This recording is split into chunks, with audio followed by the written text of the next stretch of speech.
fez pra se preparar a tomar essa decisão, assim, tipo... Porque eu acho que talvez tenha sido a decisão mais importante da tua vida. Talvez não, porque tem a Lava Jato, a construção, que é uma decisão muito importante, né? Mas como que você tomou essa decisão? O que você pesou? Tipo, quem que tá nessa com você? Obviamente, você não tá sozinho. Sim. Tipo, quem tá nessa com você? Como foi montar a campanha, entendeu? Porque você era juiz, não era político. Você não tem expertise em montar campanhas. Como que foi esse processo? Eu tô aprendendo.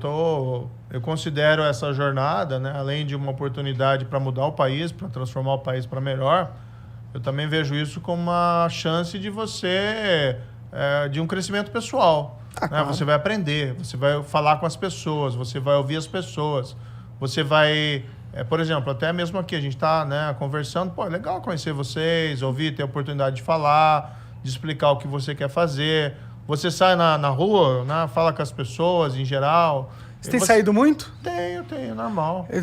Mas qual que é o rolê? Você faz rolê de campanha, tipo comício? Como que é? Rolê não. não é rolê, né? Então não, veja, a gente está em fase de pré-campanha. Tá? Então, assim, não tem comício, nada desse tipo. Entendi. Você, na verdade, o que a gente tem feito alguns eventos, conversar com as pessoas, às vezes falar alguma coisa, fazer exposição. Mas eu acho que nessa fase o principal é ouvir. Né? Você encontrar o cara na esquina, você encontrar o cara na padaria. A gente passou aqui antes de vir aqui, comprei um misto quente aqui numa padaria aqui de São Paulo. As pessoas reconhecem, as pessoas devem conversar, o pessoal às vezes quer tirar foto também. É legal isso aí, sabe? Você conversar com as pessoas e você ouvir delas. E o que elas falam pra você? Sim, na média, assim. Olha, o que eu mais ouço é assim, não desista. Ninguém te xinga? É muito raro, viu? Muito francamente. É muito raro, muito raro. Às vezes acontece à distância, às vezes pegam desses militantes malucos e tal. Eu vi o negócio do aeroporto lá, que uma galera te seguiu te xingando. Aconteceu, né? Não, ali o que aconteceu? A gente foi pra Paraíba, né? Foi muito bem recebido na Paraíba. Aí quando desceu no aeroporto, tinha lá 2 gatos pingados. Entendi. Era duas pra uma mulher e um cara falando. Tava cheio de gente lá, aplaudindo, gente vindo cumprimentar. Pra tirar foto, tinha 2 gatos pingados. Só que hoje assim, né? O cara pega um smartphone, coloca perto dele e fala, parece que tem né? Tinha 2 caras lá que... Assim, não tem problema, pode protestar. Você virou... cara, quando você vira candidato, fudeu, né? Cara, por que você fez isso, cara? Sério mesmo. Assim, porque, veja, lá no começo... Você falou várias vezes assim, porra, não quero, em política não vou me candidatar, não vou fazer nada disso, aí o caralho. Daí tu virou ministro, e eu entendo por que você virou ministro. Você acabou de explicar aqui, inclusive, por que você virou ministro e tudo mais. Mas, cara, agora você tá querendo entrar num jogo que... você vai me desculpar, mas tem gente bem mais... Tem lobos muito mais... Tem gente muito mais filha da puta jogando. É um jogo diferente esse, cara. E assim, é um jogo que, além de colocar um alvo nas tuas costas, ele meio que... Eu sinto que ele descredibiliza um pouco o trabalho que tu fez. Tu não sente isso, cara?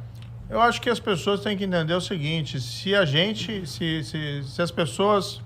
desculpa eu ter colocado... Se as pessoas que são corretas, as pessoas são honestas, se a gente não se interessar pela política... e não for para mudar o país, então, assim, vai ficar sempre como tá aí. E quem te convenceu, cara? Quem chegou com essa ideia? Eu tava trabalhando no exterior, para ser muito franco para você, e fiquei olhando o Brasil. Aí você vê assim, puxa, nos últimos 2 anos, né, você teve uma tragédia humanitária, que foi a pandemia. Mais de 620 mil vítimas brasileiras. No mundo inteiro, né, uma tragédia, mas aqui no Brasil, 620 mil vítimas. Você vai ficando triste com isso. Você vai vendo as pessoas com dificuldades econômicas, o desemprego está aí, quase 13 milhões de pessoas, sem falar quem está subempregado, com dificuldade. Esse negócio de fila do osso. Começaram a aparecer aquelas notícias de novo de gente caçando lá no sertão lagarto para comer. Então, as coisas assim, tristes. Do outro lado, né, você vê essas decisões lá de Supremo, principalmente, parte do Supremo. E eu respeito o Supremo, acho que tem bons ministros lá. Tem outros que eu tenho uma opinião mais negativa, bem negativa, tá? Mas tem gente boa lá, o presidente atual do Supremo, o Luiz Fux, é um cara bom. Tu não pode malhar o Supremo ou tu pode ainda? Porque daqui a pouco, vamos dizer que tu se torne presidente, não pode mais malhar o Supremo, né? Qual que foi a minha opinião? Eu nunca trago isso pro lado pessoal, entendeu? Então, o que aconteceu? Eu fiquei indignado quando tiveram essas anulações. Então, anula, quiser dizer lá que o cara foi condenado injustamente, porque ele é inocente, tá? Quiser anular a decisão, reformar a decisão, dizendo assim, o cara é inocente, né? Você errou. O que eles fazem? Porque eles sabem que não é isso. Aí, não podia ter julgado lá em Curitiba, tinha que ter julgado em Brasília. Ou inventam aquela fantasia, ele foi perseguido. Né? Ninguém foi perseguido. Né? Se a gente lembrar as audiências, o que aconteceu, né? O Lula nunca teve prisão. Quem decretou a prisão do Lula foi o tribunal em Porto Alegre, que eu cumpri. Porque era o certo a fazer. O tribunal decretou para ele começar a cumprir a pena. Você não tem perseguição nenhuma, entendeu? Nunca ouvi um A de mim contra o Lula naquela época. Agora é diferente. Entendeu? Então eu fiquei lá fora vendo isso, né? Pandemia, gente morrendo. Economia, gente sofrendo, tá? E essa polarização, que aí não sei qual é a opinião de vocês, eu acho que essa polarização nos deixa imbecilizados. A gente não consegue dialogar e discutir as questões racionais. E quando você tem que chegar alguém e diz lá, gente, vamos se acalmar. O teu vizinho não é teu inimigo. O cara que você encontra no clube, porque ele gosta do fulano X ou do Y, não é o teu inimigo. Se você quer ter inimigo, vá pro futebol. E olhe lá, né? Não é inimigo ali, é adversário, torcida. Né? Mas mesmo assim você não cultiva o ódio. Mas o que você vê? Você vê os dois líderes desses extremos, Lula e Bolsonaro, fomentando o ódio. Nós contra eles. É porque eles meio que precisam um do outro, né? Precisam do outro. Eu tava lá no exterior, vendo tudo isso, e fiquei esperando. Durante 2020 e 2021, vai aparecer alguém que consiga arrebentar essa polarização, quebrar essa polarização, para a gente ouvir proposta, projeto, e ouvir fundamentalmente, que eu acho que é importante, a verdade. Vai ter alguém para falar a verdade em 2022? Pô, não apareceu, Igor. Não apareceu ninguém. Aí eu tinha um convite para colocar o meu nome. Um convite antigo? Quando eu saí do ministério, né? Isso foi lá em 2020. Alguns meses depois que eu saí do ministério, eu fui convidado pelo Podemos, né, para, se eu quisesse, ser candidato. E aí eu falei para eles, olha, não sei se vou ser candidato, eu quero seguir minha vida, eu quero um pouco de paz, tranquilidade, quero trabalhar no setor privado, ficar longe dessa confusão. E fui lá. Mas daí eu fiquei observando aquilo, né? E aí, não apareceu ninguém. Aí eu falei, tem que ir, cara. Tem que ir para... e eu acredito nisso. A gente tem que quebrar essa polarização. Isso não é um trabalho para mim, não é um trabalho para o Podemos, não é um trabalho só para os partidos políticos. Tem que ser um trabalho nosso, de todo mundo. Não é o país que interessa. Sim, a gente tenta quebrar essa polarização trazendo todos os lados para conversar. Meio que a nossa solução para essa coisa toda. Mas eu concordo muito que é um dos maiores problemas do Brasil. Mas, ao mesmo tempo, a polarização é direita e esquerda, certo? Vamos dizer assim. Sim. Eu posso estar errado, mas te associam mais à direita do que à esquerda, vai. Como que você vai pegar esse público de esquerda e convencer... na eleição, acho que você não acho que não consiga. Não, eu acho que tem os caras que estão fechados com o PT e acabou. Tem os caras que estão fechados com o Bolsonaro e acabou. E eu acho que tem aí talvez mais de um terço da população brasileira que, não tenho certeza de muita coisa, tudo mais.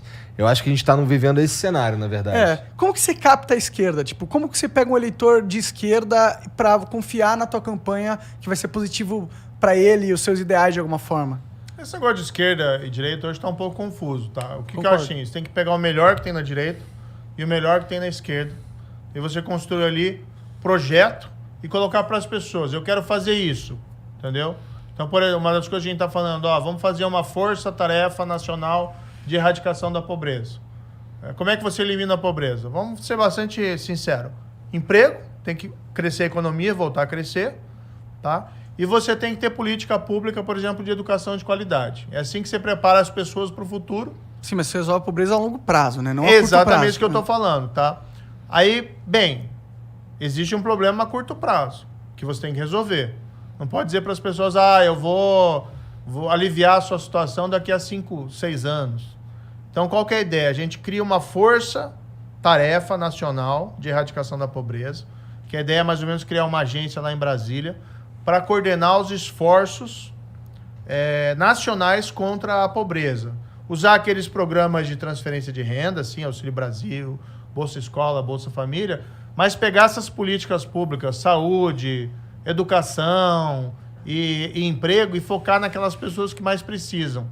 Tá? Porque o grande ponto é identificar quem são os mais necessitados, tá? E você identificar o que faz com que essa pessoa não consiga escapar da armadilha da pobreza. É a falta, às vezes, de um emprego, às vezes é uma falta de oportunidade de um treinamento profissional que pode fazer com que a pessoa possa obter uma chance na vida. Às vezes é um tratamento de saúde, a pessoa está incapacitada por algum motivo. E você já tem essas políticas públicas por aí. Só que às vezes elas não chegam nas pessoas que mais precisam. Então a ideia de criar esse grupo, essa força, claro, é uma expressão, né? Força-tarefa. Mas é aquela ideia de ter uma missão. Não vai ser uma força-tarefa como da Lava Jato, que é um grupo de procuradores, evidentemente. Mas a gente pegar o que você tem melhor na administração pública brasileira, na educação, na saúde, na assistência social e botar esses caras juntos. Pensando juntos como você gera soluções de curto prazo e como você faz com que essas soluções cheguem a quem mais precisa. Entendeu? Mas você tem algum exemplo de alguma ideia mais concreta, assim, que você gosta? Que você viu algum Essa exemplo? ideia é bem concreta. Não é concreta, a sua ideia é criar um grupo para enxergar na solução. Não. Na verdade, assim, é o grupo para você pegar essas políticas que já existem, tá? E você levar para aquelas pessoas que mais precisam. Porque o que acontece? É expandir o que já tem, a sua Expandir ideia. não, você fazer com que essas políticas que já existam cheguem àqueles que mais precisam. Você focar. Uma espécie de expansão das políticas.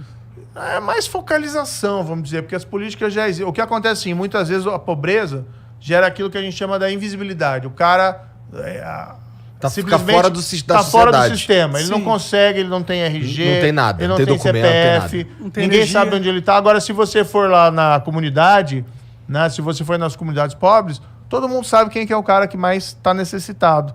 E às vezes você tem o governo, não consegue chegar lá, porque não tem um sistema que funciona, porque não tem alguém que está olhando. Então, exatamente qual que é a ideia? Você criar um grupo específico que tem uma missão. Ó. Tua missão é reduzir a pobreza. Aí você pega aqueles caras que mais precisam, você vai lá e vê qual que é o problema daquela família. O pai não tem emprego, mas ele pode conseguir se ele tiver um treinamento profissional específico. Então você vai pegar aquele cara e vai providenciar um treinamento profissional específico e encaminhar ele para o emprego ali. Tá? Focar no que mais precisa. Uma parada entendeu? mais personalizada, de caso a caso. Em vez de uma Exatamente. política pública que trata todo mundo igual, tratar todo mundo como é. Não, assim, em cada você situação. tem que ter a política universal. Educação pública, por exemplo. Quem quer colocar o filho na educação pública tem que ter essa oportunidade. Claro. Eu estudei em escola pública, por exemplo. Sim. Estudei também em escola privada, mas estudei em escola pública. Você tem que ter escola pública de qualidade. Para todo mundo que Lá em queira. Curitiba tem uma escola pública foda, né? Tem. As filhas do Igor Minhas faziam. filhas fizeram lá. Fizeram lá? Minhas filhas estudaram lá. Eu morei lá 4 anos. Foi? E elas estudaram lá durante esse período aí. Porra, eu ficava impressionado com a escola pública lá. Que a minha filha mais velha estudava lá em Santa Felicidade. E, porra, ela tinha aula de tênis. Era algo que me impressionava. Legal.